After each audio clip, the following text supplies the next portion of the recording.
पूज्य काಡು सिद्धेश्वर महाराज की धन्यवाद। बोलो भारत माता की जय। परम पूज्य ಯೋಗೇಶ್ ಬಂದವರೇ, ತಮಗೆಲ್ಲ ಗೊತ್ತಿರುವ ಹಾಗೆಯೇ ಇವತ್ತು ಶ್ರೀಗಳ ಒಂದು ಹೇಳಿಕೆಗೆ, ಶ್ರೀಗಳ ಒಂದು ಸಲಹೆಗೆ ಇಲ್ಲಿ ನಡೀತಕ್ಕಂಥ ಸಾಕಷ್ಟು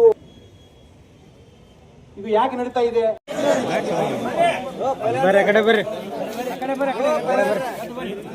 बोलो भारत माता की जय, भारत माता की जय।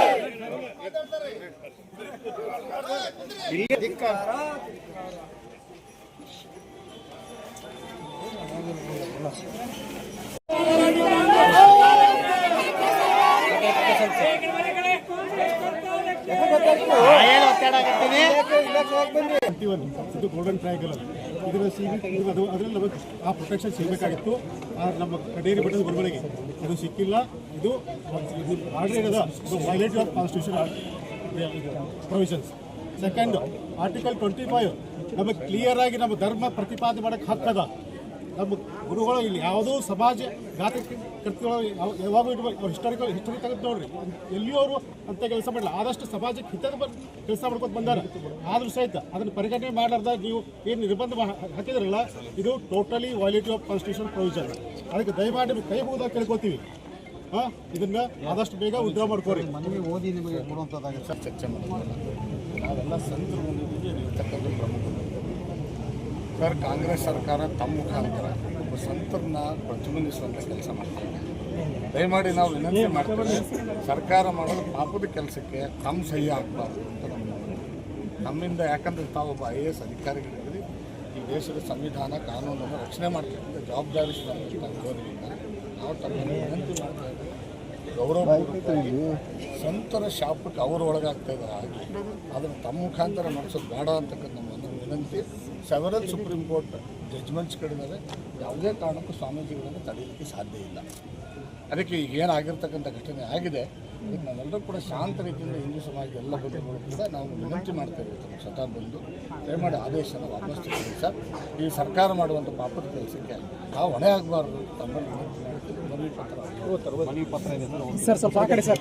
ಕಲಿಗೇರಿ ಪೂಜ್ಯರ ಭಕ್ತ ಹಿಂದೂ ಬಾಂಧವರೆಲ್ಲರೂ ಸೇರಿ ಸಲ್ಲಿಸುತ್ತಿರುವ ಖಂಡನಾ ಮನವಿ ಏನೆಂದರೆ, ಇತ್ತೀಚೆಗೆ ಕನ್ನೇರಿ ಪೂಜ್ಯರು ಒಂದು ಕಾರ್ಯಕ್ರಮದಲ್ಲಿ ಅನೌಪಚಾರಿಕವಾಗಿ ತಮ್ಮ ಗ್ರಾಮೀಣ ಸೊಗಡಿನ ಭಾಷೆಯಲ್ಲಿ ಮಾತನಾಡಿದ್ದನ್ನು ವಿರೋಧಿಸಿ ಅವರನ್ನು ವಿಜಯಪುರ ಜಿಲ್ಲೆಯೊಳಗೆ ಬರದಂತೆ ನಿಷೇಧ ಹೇರುವ ಮೂಲಕ ರಾಜ್ಯ ಸರ್ಕಾರ ಹಿಂದೂ ವಿರೋಧಿ ನೀತಿಯಲ್ಲದೆ ಸಾಧು ಸಂತರ ಸಂಚಾರಕ್ಕೆ ಹೀಗೆ ನಿಷೇಧಿಸುವುದನ್ನು ಹಿಂದೂ ಜಾಗೃತ ವೇದಿಕೆ ಹಾಗೂ ಭಕ್ತ ಸಮೂಹ ಖಂಡಿಸುತ್ತಿದೆ.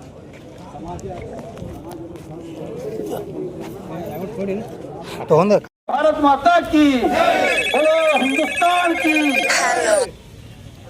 ಈಗ ನಮ್ಮನ್ನ ಉದ್ದೇಶ ವಿವಿಧ ಪಂಗಡಗಳನ್ನ ಪ್ರತ್ಯೇಕ ಧರ್ಮದಲ್ಲಿ ವಿಘಟಿಸಿ ಹಿಂದೂ ಧರ್ಮವನ್ನು ಒಡೆಯತಕ್ಕಂತಹ ಕೆಲಸವನ್ನು ಇವತ್ತಿನ ಕಾಂಗ್ರೆಸ್ ಸರ್ಕಾರ ಮಾಡ್ತಾ ಇದೆ. ಇವತ್ತು ನಾವೆಲ್ಲ ಸೇರಿರ್ತಕ್ಕಂಥದ್ದು ಕನ್ನೇರಿ ಮಠದ ಪೂಜ್ಯರಿಗೆ ನಾವೆಲ್ಲ ಭಕ್ತರು, ವಿಜಯಪುರ ಜಿಲ್ಲೆಯ ಭಕ್ತರು. ಯಾಕಂದ್ರೆ ಕನ್ನೇರಿ ಮಠದ ಅಜ್ಜರ ಪೂರ್ವಾಶ್ರಮ ವಿಜಯಪುರ ಜಿಲ್ಲೆ. ಇಂಥ ಒಂದು ವಿಜಯಪುರ ಜಿಲ್ಲೆಯಲ್ಲಿ ಕನ್ನೇರಿ ಮಠದ ಶ್ರೀಗಳನ್ನ ವಿಜಯಪುರ ಜಿಲ್ಲೆಗೆ ಏನು ನಿರ್ಬಂಧ ಹೇರಿದಾರ, ಇದನ್ನ ಇಡೀ ಜಿಲ್ಲೆಯ ಸಮಸ್ತ ಭಕ್ತರ ಗಣದಿಂದ ನಾವು ಒಕ್ಕೂರಿನಿಂದ ಇದನ್ನ ಖಂಡನೆಯನ್ನು ಮಾಡಲಿಕ್ಕೆ ಇವತ್ತೆಲ್ಲ ನಾವು ಸೇರಿದ್ದೇವೆ. ಜೊತೆಗೆ ಏನು ಜಿಲ್ಲಾ ಉಸ್ತುವಾರಿ ಸಚಿವರಿದ್ದಾರೆ, ಕಾಂಗ್ರೆಸ್ ಸರ್ಕಾರ ಇದೆ, ಇವತ್ತು ಪ್ರತ್ಯೇಕ ಧರ್ಮ, ಇವತ್ತು ಪ್ರತ್ಯೇಕ ಲಿಂಗಾಯತ ಧರ್ಮ ಇರಬಹುದು, ಪ್ರತ್ಯೇಕ ವೀರಶೈವ ಲಿಂಗಾಯತ ಧರ್ಮ ಇರಬಹುದು, ಹಿಂದೂ ಧರ್ಮದಲ್ಲಿರ್ತಕ್ಕಂತಹ ಪ್ರಬಲ ಕೋಮುಗಳು ನಮ್ಮ ಏನೋ ಉಪ ಪಂಗಡಗಳದಾವ, ನಮ್ಮ ಉಪ ಪಂಗಡಗಳನ್ನು ಒಡೆದು ಹಿಂದೂ ಧರ್ಮದಿಂದ ನಮ್ಮನ್ನೇನೋ ವಿಂಗಡತಕ್ಕಂತ ಕೆಲಸವನ್ನು ಕಾಂಗ್ರೆಸ್ ಸರ್ಕಾರ ಇವತ್ತು ಮಾಡ್ತಾ ಇದೆ. ಇದನ್ನ ಇಡೀ ಭಕ್ತ ಸಮೂಹ, ಇಡೀ ಹಿಂದೂ ಸಮಾಜ ಇವತ್ತು ನಾವೆಲ್ಲ ಇದನ್ನು ವಿರೋಧಿಸ್ತಾ ಇದ್ದೀವಿ. ಕೂಡಲೇ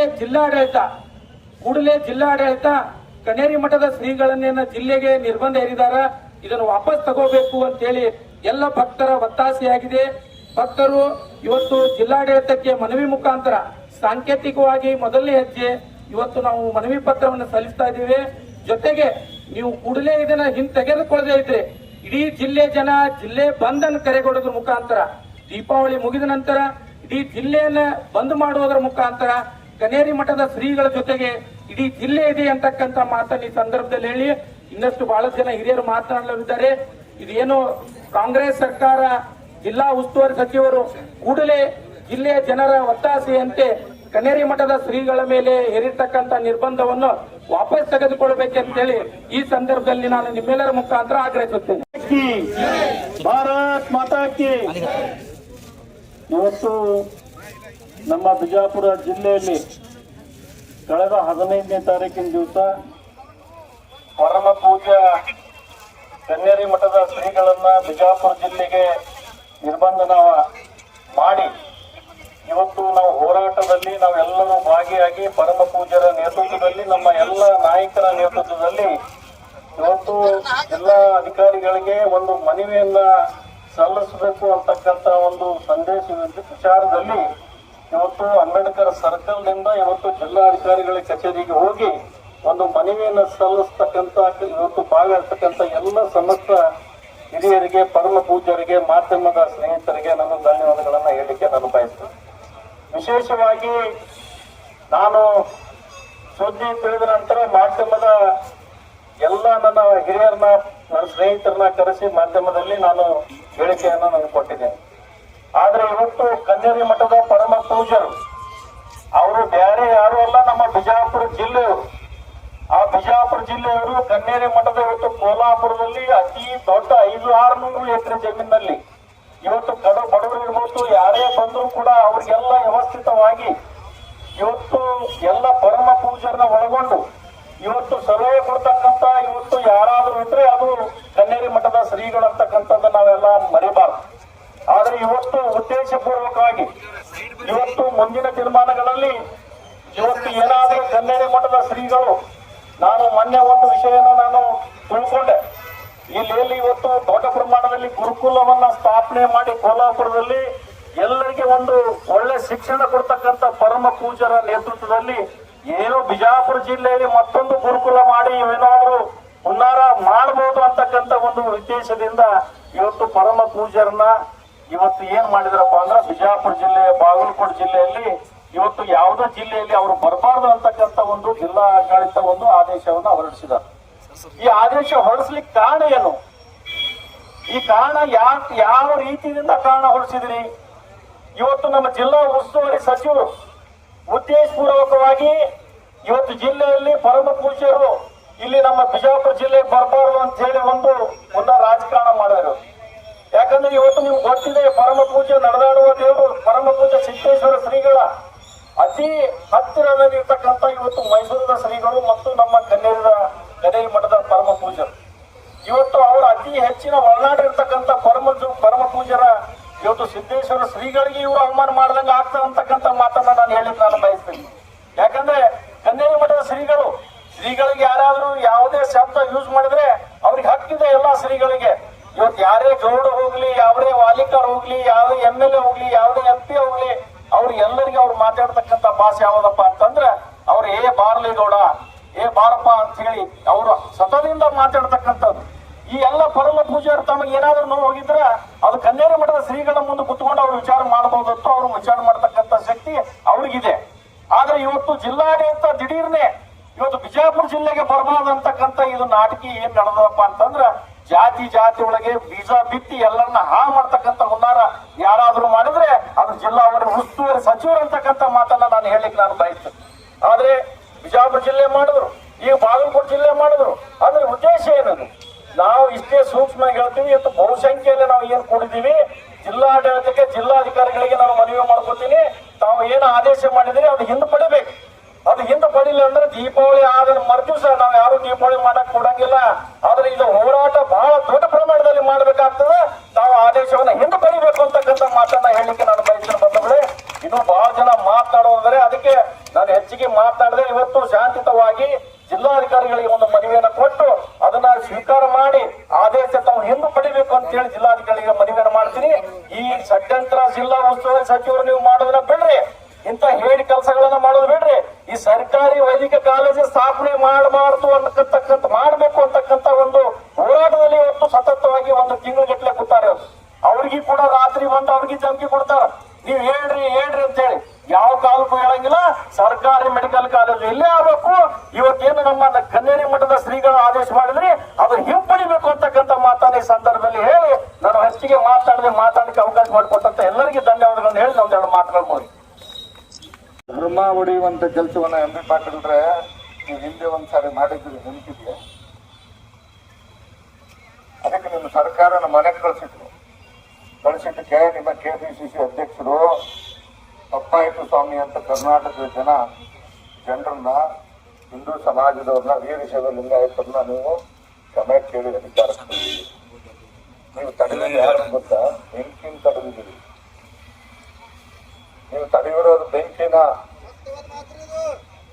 ಹಿಂದೆ ಏನು ಯಾವ ರೀತಿ ನಡ್ಕೊಂಡಿದ್ದೀರಿ, ರಂಭಾಪುರ ಶ್ರೀಗಳು ಬಂದಾಗ, ಶ್ರೀಶೈಲಿ ಜಗದ್ಗುರುಗಳು ನಿಮ್ಮ ಕ್ಷೇತ್ರಕ್ಕೆ ಬಂದಾಗ ಯಾವ ರೀತಿ ನಡ್ಕೊಂಡಿದ್ದೀರಿ, ಇದನ್ನೆಲ್ಲನ ಗುರುಗಳು ಮರೆತು ಮತ್ತೆ ನಿಮಗೆ ಆಶೀರ್ವಾದ ಮಾಡಿದ್ರು. ಆದ್ರೆ ಈಗೇನ್ ನೀವು ಮಾಡಿ ಕೊಟ್ಟಿದ್ದೀರಿ ಎಲ್ಲಿ ಪಾಟೀಲ್ರೆ, ಇದು ನಿಮ್ಮನ್ನೇ ಸುಡುತ್ತದೆ.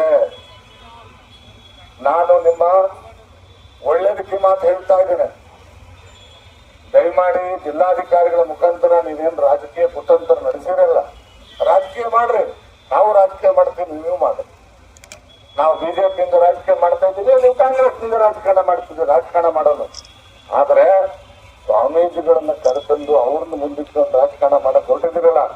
ಈ ದೇಶದ ಇತಿಹಾಸ ಹೋದ್ರಿ ನೀವು. ಯಾರು ಸಂತರನ್ನ ಸಾಧುಗಳನ್ನ ತಡುವಂತ ಕೆಲಸ ಮಾಡ್ಯಾರ ಅವ್ರು ಸುಟ್ಟು ಹೋಗ್ಯಾರ. ಅದೇ ರೀತಿ ನೀವು ಆ ಸಂತರ ಶಾಪದಲ್ಲಿ ಸುಟ್ಟು ಹೋಗ್ತೀರಿ ಎಂದು ಪಾತ್ರಗಳ ನೆನಪಿಸ್ತೀವಿ. ಅದಕ್ಕೆ ನಿನ್ನೆಯಿಂದ ಇವತ್ತೇನು ನಮ್ಮ ಹಿಂದೂ ಸಮಾಜದ ಬಂಧುಗಳು ಶಾಂತ ರೀತಿಯಿಂದ ನಾವು ಇಲ್ಲಿ ಹೋರಾಟ ಮಾಡ್ತಾ ಇದ್ದೀವಿ. ಆಯ್ತು, ನಾನು ಎಂ ಬಿ ಪಾಟೀಲ್ರಿಗೆ ಇನ್ನೊಂದು ಸವಾಲು ಹೇಳಿತ್ತು. ನೀವು ಬಸವಣ್ಣನ ಧರ್ಮ ಸ್ಥಾಪನೆ ಮಾಡಕ್ ಕೊಟ್ಟಿದ್ದೀನಿ, ನಾನು ಪ್ರತ್ಯೇಕ ಧರ್ಮ ಸ್ಥಾಪನೆ ಮಾಡಕ್ ಕೊಟ್ಟಿದ್ದೀನಿ ಅಂತ ಹೇಳಿ ನೀವು ಹೊರಟಿರಲ್ಲ. ಮೊದಲು ಇದೇ ಬಿಜಾಪುರದಲ್ಲಿ ವೇದಿಕೆ ನಿರ್ಮಾಣ ಮಾಡಿ ಬರ್ತೇವೆ. ನಾವು ಇತಿಹಾಸ ದಾಖಲಾತಿ ತಗೊಂಡು ನೀವು ಬನ್ನಿ. ನಾನು ವಿನಂತಿ ಮಾಡ್ತೀನಿ, ತಪ್ಪು ತಿಳ್ಕೊಬೇಡಿ. ನಿಮ್ಮ ವೈಯಕ್ತಿಕವಾಗಿ ನಿಮ್ಮ ಕುಟುಂಬದ ಬಗ್ಗೆ ಮಾತಾಡ್ತೀನಿ ಅಂತ ಹೇಳಿ. ನನ್ಗೆ ಗೊತ್ತಿಲ್ಲ, ನಿಮ್ಮ ಮನೆಗೆ ಬಂದಿಲ್ಲ. ನಿಮ್ಮ ಮನೆಗೆ ಬಂದವ್ರು ನನಗೆ ಹೇಳಿದಾರೆ ನಿಮ್ಮ ಮನೆಯಲ್ಲಿ ಕೃಷ್ಣನ್ ಪೂಜೆ ಮಾಡ್ತೀವಿ ಅಂತ ನಮ್ಗೆ ಗೊತ್ತಿಲ್ಲ. ನಿಮ್ಮ ಮನೆಯಲ್ಲಿ ಕೃಷ್ಣನ್ ಪೂಜೆ ಮಾಡ್ತೀನಿ ಅಂತ ಹೇಳಿ ಗೊತ್ತಿಲ್ಲ ನನಗೆ. ಆಗ ನಾನು ನಿಮ್ಮ ಮನೆಗೆ ಹೋಗಿ ನೋಡಿಲ್ಲ. ಆದ್ರೆ ಅದು ನೋಡಿ ಬಂದಿರೋದು ಕೆಲವರು ಹೇಳಿದ್ದನ್ನು ನಾನು ಹೇಳ್ತಾ ಇದ್ದೀನಿ. ಒಂದ್ ವೇಳೆ ನೀವು ಕೃಷ್ಣನ್ ಪೂಜೆ ಮಾಡ್ತಿದ್ರೆ ನೀವು ನಿಜವಾಗಲೂ ಹಿಂದೂಗಳು ಅಂತ ಹೇಳಿ ನಾವು ಹೆಮ್ಮೆ ಪಡ್ತೇವೆ, ನಿಮಗೆ ವಿರೋಧ ಮಾಡೋದಿಲ್ಲ. ಆದ್ರೆ ಆಚಾರ ಮಾಡೋದೊಂದು, ಹೇಳೋದೊಂದು, ಮಾಡೋದೊಂದು ಗಮನದಲ್ಲಿ ಇಟ್ಕೊಳ್ಳಿ. ಅದಕ್ಕೆ ಲಿಂಗಾಯತ ಅಂದ್ರೆ ಏನು, ಪ್ರತ್ಯೇಕ ಧರ್ಮ ಅಂದ್ರೆ ಏನು, ಎಲ್ಲೂ ಕೂಡ ಬಸವಣ್ಣ ಪ್ರತ್ಯೇಕ ಧರ್ಮ ಮಾಡ್ಬೇಕಂತ ಹೇಳಿಲ್ಲ. ಬಸವಣ್ಣನ ಪ್ರತಿಯೊಂದು ವಚನದಲ್ಲಿ ಕೂಡಲ ಸಂಗಮ ದೇವ ಅಂತಿರೋದು. ಕೂಡಲ ಸಂಗಮನಾಥನನ್ನ ದೇವರು ಅಂತ ನಾವು ಪೂಜೆ ಮಾಡ್ತೇವೆ. ಎಲ್ಲಾ ಕಡೆ ಕೂಡಲ ಸಂಗಮನಾಥನ ಮಠಗಳಿದಾವೆ, ದೇವಸ್ಥಾನಗಳಿದಾವೆ. ಅದಕ್ಕೆ ಇದನ್ನು ಮಾಡಿರ್ತಕ್ಕಂಥವ್ರು ನೇರವಾಗಿ ಎಂ ಬಿ ಪಾಟೀಲ್. ನಾನು ನಿನ್ನೆ ಶಿವಾನಂದ ಪಾಟೀಲ್ರು ಹೇಳಿರ್ತಕ್ಕಂಥ ಮಾತನ್ನ ನಾನು ಗೌರವಿಸ್ತೇನೆ, ಬೆಂಬಲಿಸ್ತೇನೆ. ಅರ್ಥ ಮಾಡ್ಕೊಳ್ಳಿ. ಅವ್ರು ಕಾಂಗ್ರೆಸ್ನಲ್ಲಿ ಇರ್ಬೋದು, ಅವ್ರು ಹೇಳಿರ್ತಕ್ಕಂಥ ಮಾತನ್ನ ನಾವು ಅರ್ಥ ಮಾಡ್ಕೊಳ್ಳೋದು ಸಮಾಜಕ್ಕೆ ಸರಿಯಾಗಿ ಹೇಳಿದ್ರು. ವೀರಶೈವ ಮಠಾಧೀಶರ ಬಗ್ಗೆನೂ ಕೂಡ ಹೇಳಿದಾರೆ ಒಂದು ಮಾತು. ವೀರಶೈವ ಲಿಂಗಾಯತ ಮಠಗಳು ಅಂತ ಹೇಳಿ ನಾವೇನು ಒಬ್ರಿಗೊಬ್ರು ಒಡಗಾಡ್ತಾ ಇದ್ದೀವಿ, ಇದು ಬಹಳ ನೋವು ತರ್ತಕ್ಕಂಥ ವಿಚಾರ ಅಂತಕ್ಕಂಥ ಮಾತನ್ನು ಹೇಳಿದ್ದಾರೆ. ಇವತ್ತು ವೀರಶೈವ ಲಿಂಗಾಯತದ ಮಠಗಳು ಕೂಡ ನಾವು ಮಠಾಧೀಶರು ಅರ್ಥ ಮಾಡ್ಕೊಳ್ಬೇಕಾಗಿದೆ. ಇದನ್ನ ನಮ್ಮನ್ನು ಒಡೆದು ಬೆಳೆ ಬೇಯಿಸ್ಕೊಳ್ತಿದ್ದಾರೆ. ಇನ್ನೊಂದು ನಾನು ಮಾತು ಹೇಳ್ಬಿಟ್ಟು ನನ್ನ ಮಾತು ಮುಗಿಸ್ತೇನೆ, ಜಾಸ್ತಿ ಮಾತಾಡ್ಲಿಕ್ಕೆ ಹೋಗೋದಿಲ್ಲ. ಈಗೇನ್ ನೀವು ಜಾತಿ ಗಣತಿ ಸಮೀಕ್ಷೆ ಮಾಡಕ್ ಹೊಂಟಿರಲ್ಲ, ಏನ್ ಹೇಳಕತ್ತೀರಿ ಎಂ ಬಿ ಪಾಟೀಲ್ರೆ? ಲಿಂಗಾಯತ ಧರ್ಮ ಅಂತ ಪರಿಸ್ಥಿತಿ ನನಗೆ ಹೇಳಿದ್ದೀವಿ. ಆಯ್ತಪ್ಪ, ನೀವ್ ಹೇಳಿದಂಗೆ ಲಿಂಗಾಯತರಲ್ಲಿ ಲಿಂಗಾಯತ ಧರ್ಮದಲ್ಲಿ ಕಾಲಂ ಬರೆದ್ರು ನಮ್ಗೆ ನಮ್ಮ ಬಡವರ ಮಕ್ಕಳಿಗೆ ಮೀಸಲಾತಿ ಸಿಗ್ತದ ಹೇಳಿ ನೋಡೋಣ. ಹಿಂದೂ ಅಂತ ಬರೆದಾಗ ಮಾತ್ರ ನಮಗೆ ಮೀಸಲಾತಿ ಸಿಗ್ತದೆ. ಅರ್ಥ ಮಾಡ್ಕೊಳ್ಳಿ ಇದನ್ನ. ಹಿಂದೆ ನಮ್ಮೆಲ್ಲ ಏನು 6 ಧರ್ಮಗಳ ಪ್ರತ್ಯೇಕ ಧರ್ಮ ಅಂತ ಪಾರ್ಲಿಮೆಂಟ್ ಅಲ್ಲಿ ಸಂವಿಧಾನ ಪ್ರಕಾರ ರೆಕಗ್ನೈಸ್ ಆಗೋಕ್ಕಿಂತ ಮುಂಚಿತವಾಗಿ ಬೆಳೆದ ನಾವೇ ಮೊದಲು ಏನ್ ಬರೀತಿದ್ವಿ ನಾವು? ಹಿಂದೂ ಮುಸ್ಲಿಂ, ಹಿಂದೂ ಕ್ರಿಶ್ಚಿಯನ್, ಹಿಂದೂ ಬೌದ್ಧ ಅಂತ ಬರೀತಿದ್ವಿ. ಯಾವಾಗ ಪಾರ್ಲಿಮೆಂಟ್ ಅಲ್ಲಿ ಸಂವಿಧಾನಬದ್ಧವಾಗಿ ಧರ್ಮಗಳು ರಿಕಗ್ನೈಸ್ ಆಯ್ತು ಅವಾಗ ಅದನ್ನ ಧರ್ಮದ ಕಾಲಲ್ಲೇ ಪ್ರತ್ಯೇಕ ಬರೆದ್ರು. ಮೊದಲು ಇದು ರಿಕಗ್ನೈಸ್ ಆಗಲಿ, ಆಮೇಲೆ ಬೇಕಾದ್ರೆ ಪ್ರತ್ಯೇಕ ಬರೀಬೇಕಾ ಬೇಡ ಅನ್ನೋದನ್ನು ಸಮಾಜ ತೀರ್ಮಾನ ಮಾಡ್ತದೆ. ಆದ್ರೆ ಇವತ್ತು ಬಡವರ ಮಕ್ಕಳು ನಾನು ಹೇಳಿಕ್ಕೆ ಬಯಸ್ತೇನೆ, ಬಡವರ ಮಕ್ಕಳು ಹಾಳು ಮಾಡಕ್ ಹೊರಟಿದ್ದು. ನನ್ಗೆ ಹೇಳಿ, ಈ ವಿಷಯವಾಗಿ ನಾವು ಬಹಿರಂಗವಾಗಿ ಚರ್ಚೆ ಮಾಡೋಣ. ನಾವು ಸಮಾಜವನ್ನ ಬಲಿಪಡಿಸಿ ಮಾಡತಕ್ಕಂಥ ಕೆಲಸ ಮಾಡೋದು ಬೇಡ. ನಿಮ್ಮ ರಾಜಕಾರಣಕ್ಕೋಸ್ಕರ ವೀರಶೈವ ಲಿಂಗಾಯತ ಸಮಾಜವನ್ನ ಹಾಳು ಮಾಡ್ತಕ್ಕಂಥ ಕೆಲಸ ಎಂ ಬಿ ಪಾಟೀಲ್ ರೇ ದಯಮಾಡಿ ನೀವು ಮಾಡ್ಲಿಕ್ಕೆ ಹೋಗ್ಬೇಡಿ, ನಿಲ್ಸಿ ಬರ್ತಿದ್ದ. ನಾವೆಲ್ಲ ಮಠದಾಗ ಓದಿ ಬೆಳೆದಿದ್ದೇವೆ, ನೀವು ಮಠದಲ್ಲಿ ಬೆಳೆದಿದ್ದೀರ ಗೊತ್ತಿಲ್ಲ. ನಾವು ಹುಟ್ಟಿದಾಗ್ಲಿಂದನೂ ನಾವು ಕಾಲೇಜ್ ಮುಗಿಯವರೆಗೆ ಮಠಗಳಲ್ಲಿ ಓದಿ ಬೆಳೆದಿದ್ದೇವೆ, ಮಠದ ಸಿದ್ಧಾಂತದಲ್ಲಿ ಬೆಳೆದಿರೋದನ್ನ ನೀವು ನೋವಿನಿಂದ ಮಾತನ್ನ ಹೇಳ್ತಾ ಇದೀವಿ. ನಾವು ರಾಜಕಾರಣ ಮಾಡೋದಕ್ಕೆ ಬೇರೆಷ್ಟು ದೊಡ್ಡದ ವೇದಿಕೆ ಇದೆ. ಆದ್ರೆ ರಾಜಕೀಯ ಹೆಸರಿನಲ್ಲಿ, ಧರ್ಮ ಹೆಸರಿನಲ್ಲಿ ಏನ್ ರಾಜಕಾರಣ ಮಾಡ್ಲಿಕ್ಕೆ ಹೊರಟಿದ್ರೆ ಇದು ಬಹಳ ನೋವು ತರ್ತಕ್ಕಂಥ ವಿಚಾರ. ಇನ್ನೊಂದು ಮಾತು, ಎಷ್ಟು ಮಂದಿ ಮಾತಾಡಿಲ್ರಿ? ಎಷ್ಟು ಮಂದಿ ಮಾತಾಡಿಲ್ಲ? ದಿನ ಬೈತಾರಲ್ಲ, ಎಷ್ಟು ಮಂದಿ ಸ್ವಾಮಿಗಳು ಮಾತಾಡಿ, ಎಷ್ಟು ಮಂದಿ ರಾಜಕಾರಣಿಗಳು ಮಾತಾಡಿಲ್ಲ? ಇದೇ ಜಿಲ್ಲೆಯಲ್ಲಿ ಎಷ್ಟು ಜನ ರಾಜಕಾರಣಿಗಳು ಮಾತಾಡಿಲ್ಲ? ಎಷ್ಟು ಮಂದಿ ಬ್ಯಾನ್ ಮಾಡಿದ್ರಿ? ಪಾಕಿಸ್ತಾನ ಜಿಂದಾಬಾದ್ ಅಂತ ವಿಧಾನಸೌಧದಲ್ಲಿ ಕೂಗಿದ್ರಲ್ರಿ ಎಂ ಬಿ ಪಾಟೀಲ್ ರೇ, ಎಷ್ಟು ಮಂದಿನ ಬ್ಯಾನ್ ಮಾಡಿದ್ರಿ? ಇಲ್ಲಿ ಬ್ಯಾನ್ ಮಾಡೋದಲ್ಲದೆ ಕನ್ನಡ ಶ್ರೀಗಳನ್ನು ಹೆದರ್ಸಕ್ ಹೋಗ್ತೀರಿ. ಅಲ್ಲಿ ಬಾಗಲಕೋಟೆಯಲ್ಲಿ DC ತಹಸೀಲ್ದಾರ್ ಹೆದರ್ಸ್ತೀರಿ. 4 ದಿವಸ ನಾನು ನಿಮ್ಗೆ ಸಮಯ ಕೊಡ್ತೇವೆ, ಅರ್ಥ ಮಾಡ್ಕೊಳ್ಳಿ. 4-5 ದಿನದಲ್ಲಿ ಇದನ್ನ ಮುಗಿಸುವಂತ ಕೆಲಸ ಮಾಡಿ ನಮ್ಮನ್ನು ಬೆಳೆಸಬೇಕಾದಂತ ಉದ್ದೇಶ. ಹಿಂದೆ ಹೋದ್ರೆ ನಿಮ್ಮ ವಿಧಾನಸಭಾ ಕ್ಷೇತ್ರದಿಂದ ಹಳ್ಳಿಗೆ ಬರ್ತೇವೆ, ನೆನಪಿಟ್ಕೊಳ್ಳಿ. ನೀವು ಹಿಂದೂ ಸಮಾಜದ ಬಂಧುಗಳು ನಿಮ್ಮ ವಿಧಾನಸಭಾ ಕ್ಷೇತ್ರದಿಂದಲೇ ಹೋರಾಟ ಪ್ರಾರಂಭ ಮಾಡ್ತೇವೆ.